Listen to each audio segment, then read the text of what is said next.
estuvimos dándole tratamiento a un tema y que se refiere a los modos de adquirir la propiedad.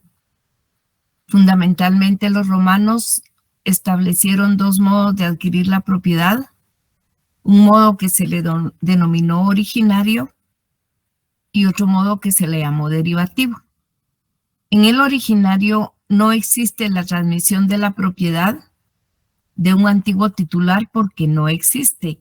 Y por eso vimos cómo la ocupación es un modo originario, pero que ya quedó desde el derecho romano destinado solamente a adquirir bienes de carácter mueble, pero que no tiene mayor importancia. De ahí que veíamos que animales obtenidos por efecto de la caza y de la pesca, los bienes abandonados libremente por sus dueños, que se llaman la res de relictae o cosas abandonadas, la res ostium, que era el botín de guerra, pero también de cuestiones de carácter mueble, porque en un principio del derecho romano, los bienes provinciales conquistados solamente le pertenecían al Estado romano. Y ya para finalizar el imperio sí se hizo una regulación de la posesión que había sobre bienes que pertenecían al imperio, y se les benefició por medio del instituto de la usucapión. Luego vemos como otro modo originario de adquirir la propiedad, la accesión. La accesión es una institución del derecho romano. También la tenemos regulada en el Código Civil, de los artículos 655 al artículo 702. Y al dar la definición de la accesión, podemos decir que es un modo originario de adquirir la propiedad que consiste en la unión o la incorporación de una cosa a otra, de un bien a otro bien, de manera natural o de manera artificial, para integrarse ambos en un solo cuerpo. Para hablar de accesión, a partir de esa definición, es importante regresar un poco a la clasificación de los bienes y ver cómo los romanos establecieron que había un bien principal y que había un bien accesorio. Y que el bien principal es importante porque el propietario del bien principal adquiere la propiedad de lo que se incorpora a su bien.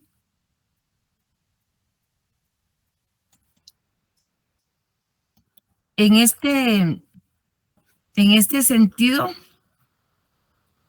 surgieron dos escuelas en el derecho romano. La escuela sabiniana, que determinaba cuál era el bien principal por su valor.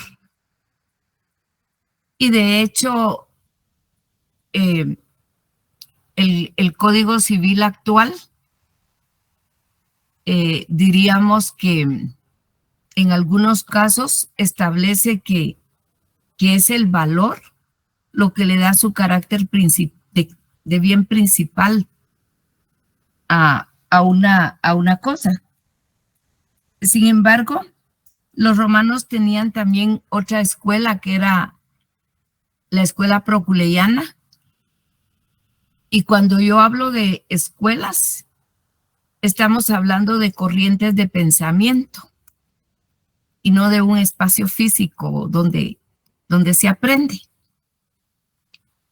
La otra escuela, además de la sabiniana, que determinaba que el bien principal era el que tenía mayor valor. Estaba la escuela proculeyana, la cual determinaba que es bien principal el que determina la función del conjunto. Es decir, que es otra manera de ver cuando un bien es principal y cuando el bien es accesorio. En el estudio y el análisis de la legislación guatemalteca, encontramos que en algunos casos el Código Civil toma la escuela sabiniana y en otros casos toma a la escuela proculeyana. No se pronuncia el código en su regulación sobre una sola concepción, sino que dependiendo del caso, pues determina, pues la cosa principal es la de mayor valor y en otros casos establece que es aquel bien que está determinando la funcionalidad del conjunto.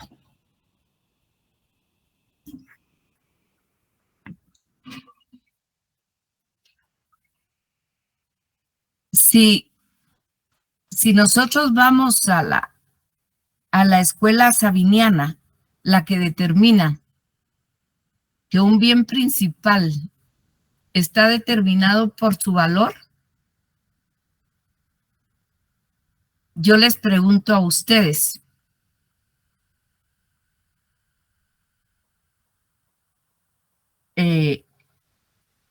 una camisa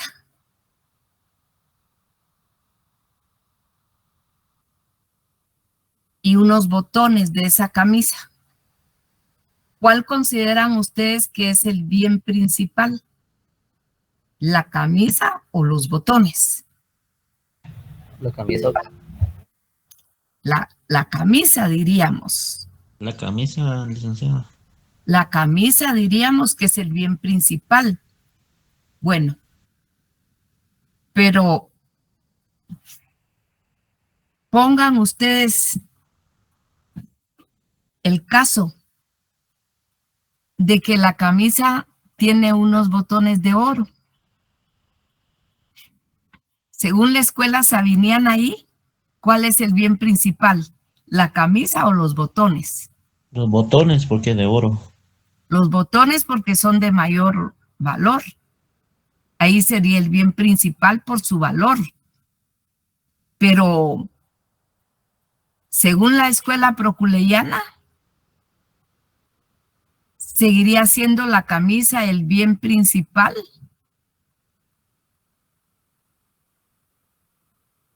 Y los botones sería solamente un bien accesorio. Porque ¿qué hace una persona solo con los botones sin la camisa?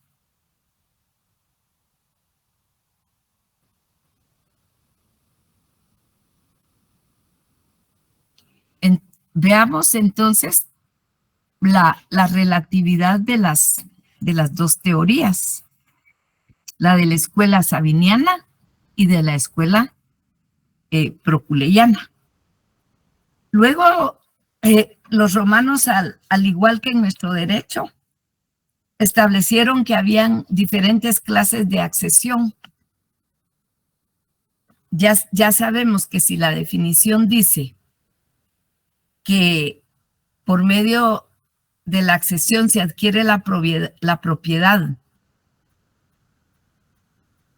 de los bienes que se incorporan de manera natural o artificial al bien que es nuestro para integrarse ambos en un solo cuerpo, estableció el derecho romano que había accesión de inmueble a inmueble y establecieron que podía ser el aluvión cuando las correntadas de los ríos crecidos, hacen y se llevan cantidad de terreno de otras heredades por las que el río pasa y las van a depositar a otra heredad que puede ser de otro o que normalmente es de otro propietario. Y eso hace que se acrecente la propiedad donde el río dejó todas esas materias que arrastró. La abulsión también se produce por la fuerza del río, pero en una sola vez, y se diferencia del aluvión porque el acrecentamiento de los terrenos en el aluvión se da poco a poco, paulatinamente. En cambio, en la abulsión se da de una sola vez. También cuando hay el cauce de un río abandonado, que los romanos le llamaron alveus derelictus, es decir, un cauce de río abandonado. Dependiendo en qué heredad se queda ese cauce abandonado del río, pues entra a formar parte del propietario del terreno ribereño. Y también la formación de una isla que se hace en un río, en un lago, pues pertenecerá a los propietarios de las heredades que están en los extremos. Esa es la clase de accesión que el derecho romano le llamó de inmueble a inmueble.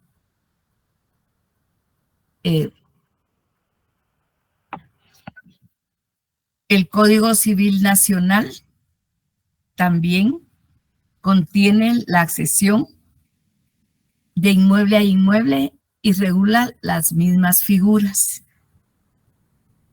Luego hay una accesión que es de mueble a mueble, cuando los dos bienes, uno que se le incorpora al otro, los dos son de carácter mueble. Y aquí los romanos establecieron el ferruminatio, que es la unión de dos aspectos metálicos por medio de soldadura. Supónganse ustedes que en una puerta de un metal X, hierro, se le incrustaron unas flores de bronce. El propietario de la puerta es también el propietario de esas flores de bronce. En la escritura también el propietario del pergamino o del bronce donde se hizo alguna inscripción, también le pertenece la inscripción. En la pintura, el propietario del lienzo en donde se hizo una pintura, es al revés, porque ahí quien hizo la pintura es quien se hace dueño del lienzo en que la pintó.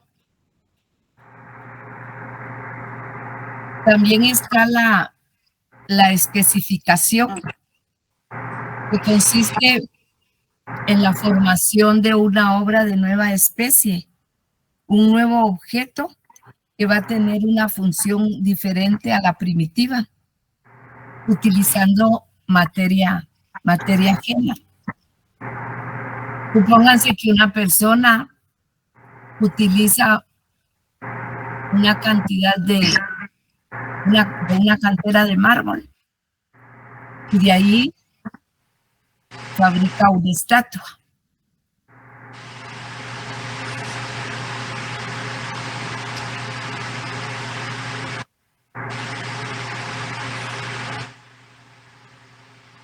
Eric, por favor, el micrófono. Diego, perdón. El micrófono, gracias.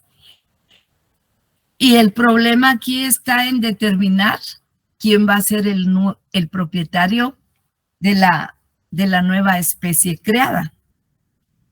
Y a finales del imperio con Justiniano se dieron algunas soluciones que si el bien podía volver a su estado primitivo, no había ningún problema, cada quien podía tomar lo que le correspondía.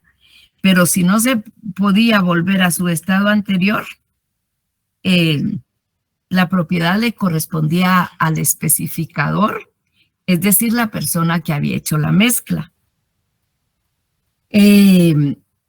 O que había hecho la transformación, como en el caso del ejemplo de la cantera de mármol y de la estatua. Ya no podía regresarse a volver a hacer la cantera de mármol. Por lo tanto, quien hizo la estatua, a él le correspondía.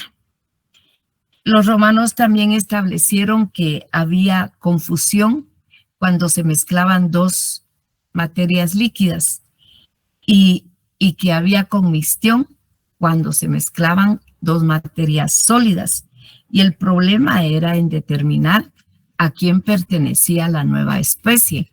De nuevo aquí habría que tomar en cuenta si era posible separarlas o si no era posible separarlas. Pero además había que tomar en cuenta aquí la buena fe o la mala fe, porque si la persona toma la cantera de mármol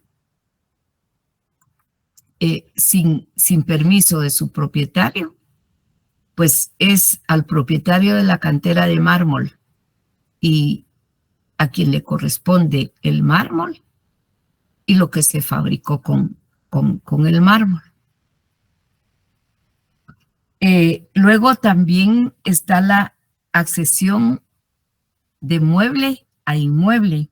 En este caso, fundamentalmente es la edificación y la plantación. En la edificación, vemos que toda obra humana que se fije de un modo estable al suelo, principalmente los edificios, pertenecen por accesión al propietario de dicho suelo. En la plantación o siembra, quien siembra en terreno ajeno pierde lo que en él haya sembrado a favor del dueño. La legislación guatemalteca adopta y codifica todo este derecho romano referido a la accesión. Y en este tema de la plantación o siembra, hay un refrán popular que dice que quien siembra en terreno ajeno. ¿Quién me completa el refrán?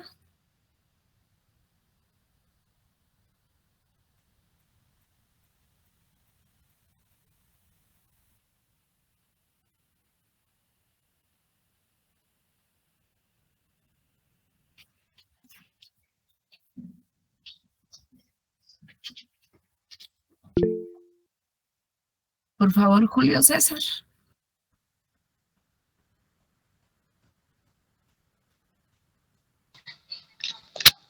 Hasta la semilla pierde. Exactamente. Eric, por favor, también tú. Sí, exactamente eso iba a decir, que hasta la semilla se perdió. Así es. Alguien más lo sabe de otra manera, pero que es lo mismo.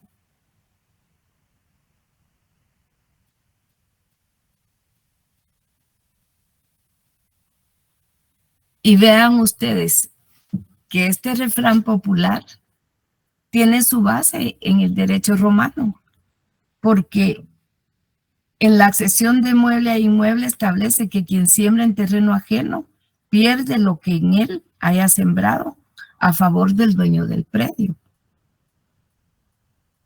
Y esta misma regulación del derecho romano la recoge el Código Civil en el artículo 662.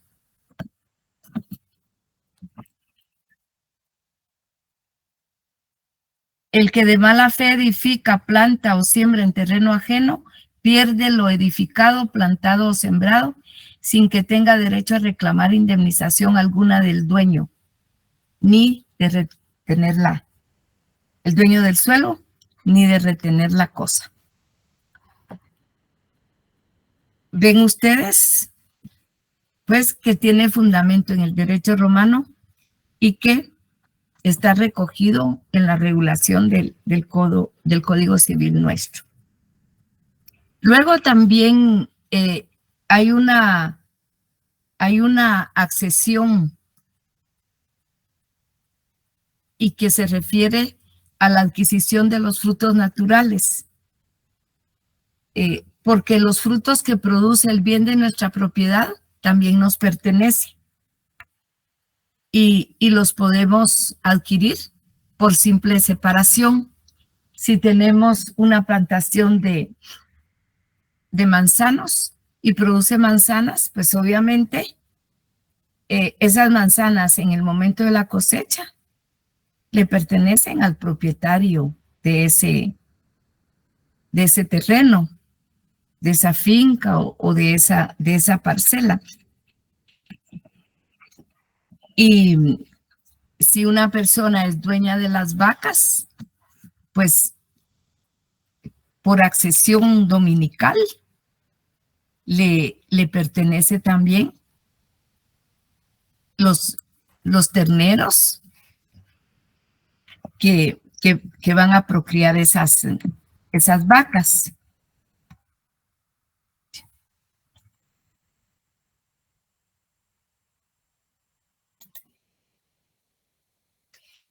Y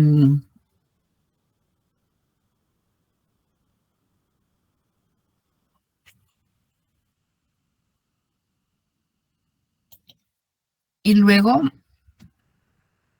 vemos también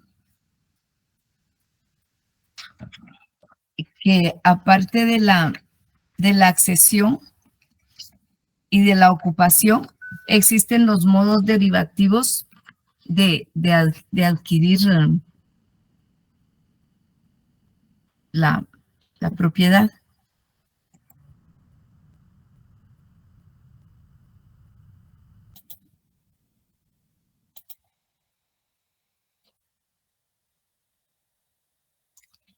Permitan que algo se movió por aquí.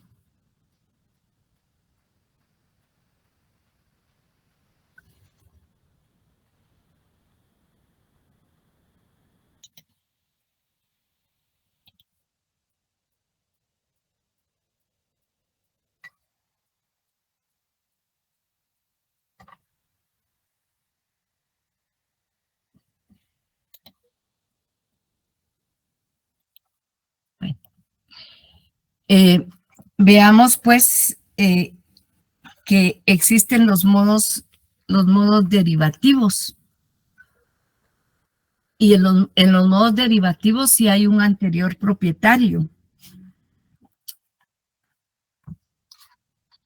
Por ejemplo, si una persona le vende un terreno a otra, es efectivamente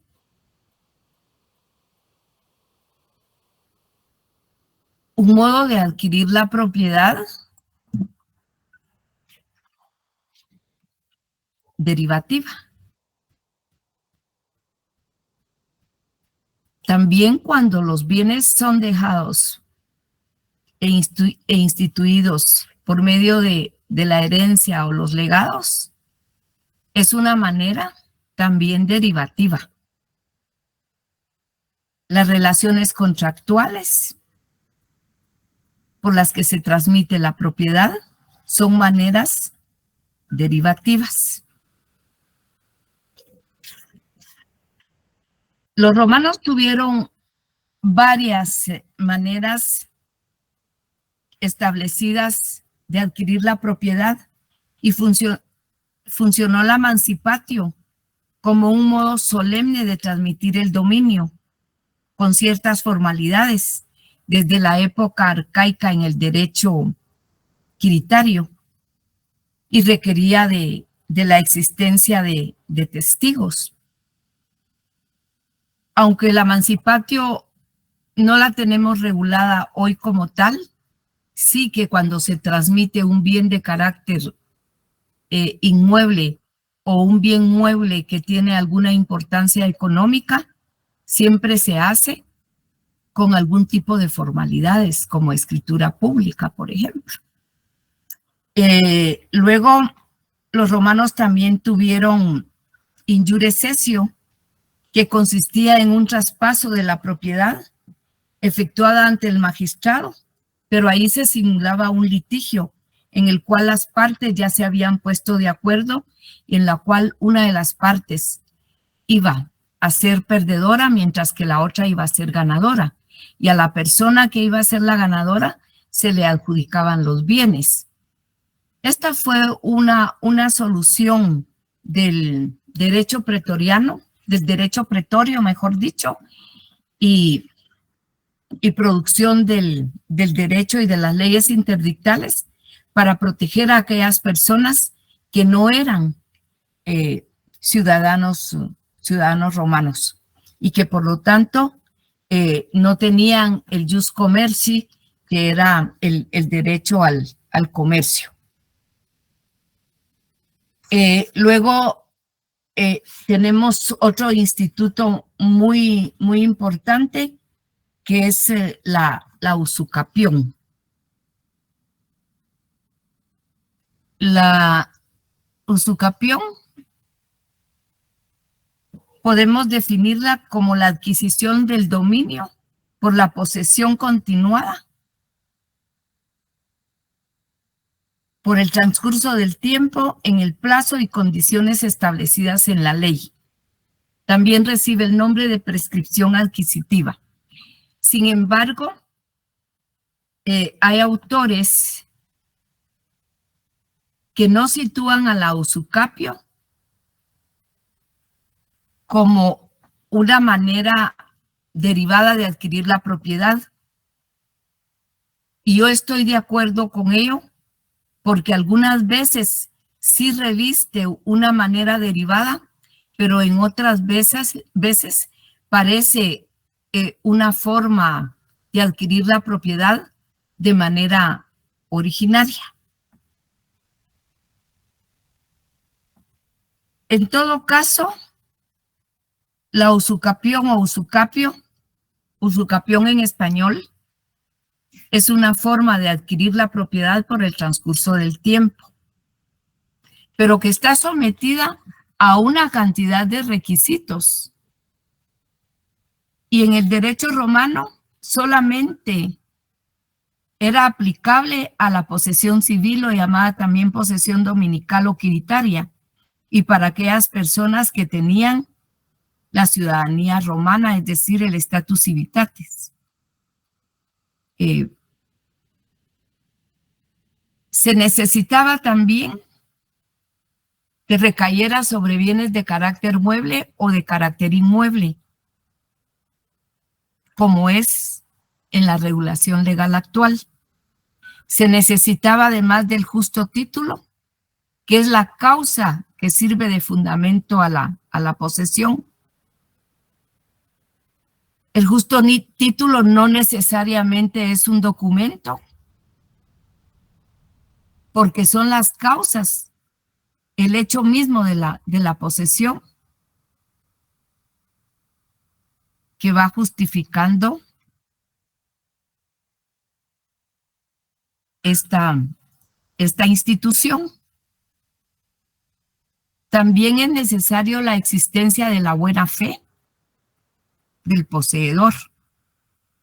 Y la buena fe es la convicción de que no está usurpándole ningún derecho ni violando derecho alguno de otra persona.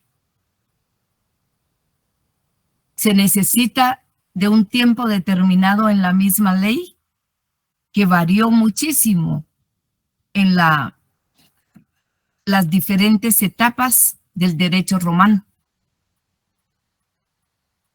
Porque en un principio de la etapa arcaica se señaló que eran 2 años para bienes inmuebles, 1 año para bienes de carácter